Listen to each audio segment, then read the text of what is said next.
Good morning, my beautiful First Unity family. This is Jon Scott here, and I'm so excited. This has been such a fantastic week. We are expanding and going and growing, and we're going, not just going with the flow, but we're growing with the flow, the essence that's moving to, through, and as us in the planet. I'm excited about getting there with you guys. We are in the process of getting everything together at our Georgia home in Middle Georgia over the next few weeks to sell our home and to get ready to pull up stakes and head your way.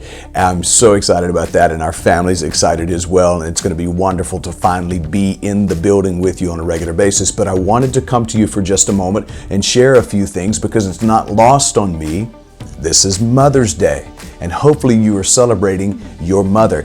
And it's also not lost on me that some people don't have a great relationship with their mother. There are many who never knew their biological mother, but there is still a space and ability to be grateful for your mother, to be thankful there was someone who incubated your body to bring you into this plane. You know that you're an eternal being having a human experience, a temporary human experience, that you are a spiritual being that comes from the eternity, from nowhere to now here, from the world of no things into the world of things, that you are here now on purpose with a plan, preparing the world to experience a higher level of consciousness.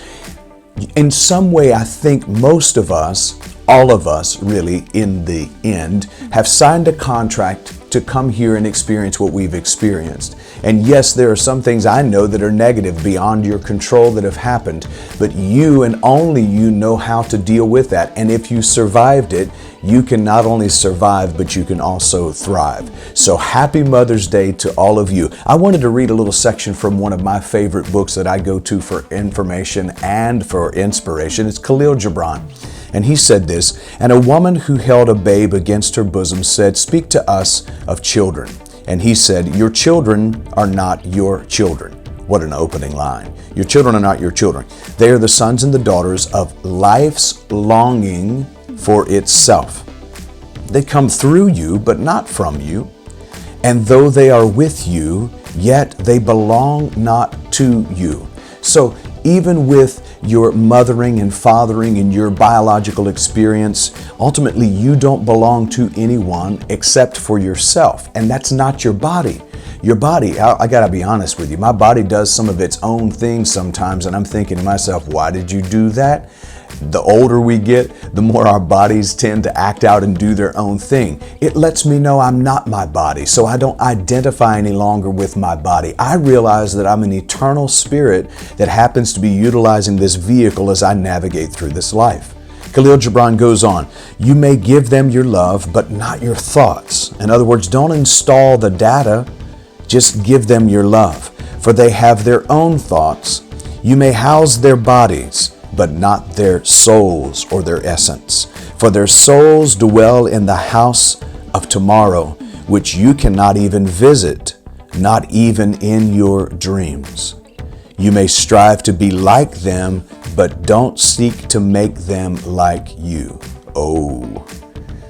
Woo! How many of us have been guilty of that? And how many of us have had parents who were guilty of trying to make us like them? Many of us, our parents actually tried to live their dreams they weren't brave enough to pursue through us, and tried to force us into a particular mold that we did not belong in. Some of us have experienced trauma as a result of that, and guess what?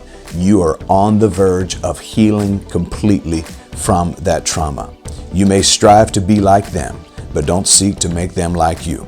For life goes not backward, nor tarries with yesterday. You are the bows from which your children as living arrows are sent forth. The archer sees the mark upon the path of the infinite, and he bends you with his might, that his arrows may go swift and far. Let your bending in the archer's hand be for gladness. For even as he loves the arrow that flies, he loves also the bow that is stable. Let me just say, happy Mother's Day to you. Remember who you are. The biggest issue with humanity is not sin. It's not picking the right religion or the wrong one. We often forget who we are. And as a result, we navigate through this life just wondering about. So happy Mother's Day to you. And here's a suggestion. Don't just come to church here and enjoy this celebration of Mother's Day. Get out in nature and enjoy the mother of us all, Mother Earth. Go close to the ocean and watch the ebb and the flow of that power. Be with that energy. Put your feet in the sand. Go find some grass to touch. You know, it was Thich Nhat Hanh, I believe, who said, if you walk around the earth in shoes always, the whole earth feels like leather. So put your feet in the sand or in the grass and get grounded with this beautiful presence that the Mother Earth is.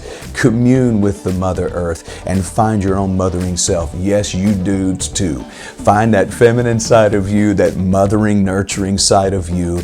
It is in there. The full balance of what God is, what the divine is, and what you are is on the inside there. I'm just excited and I can't wait to see you all. But happy Mother's Day to you, my beautiful First Unity family. We will see you soon. Peace.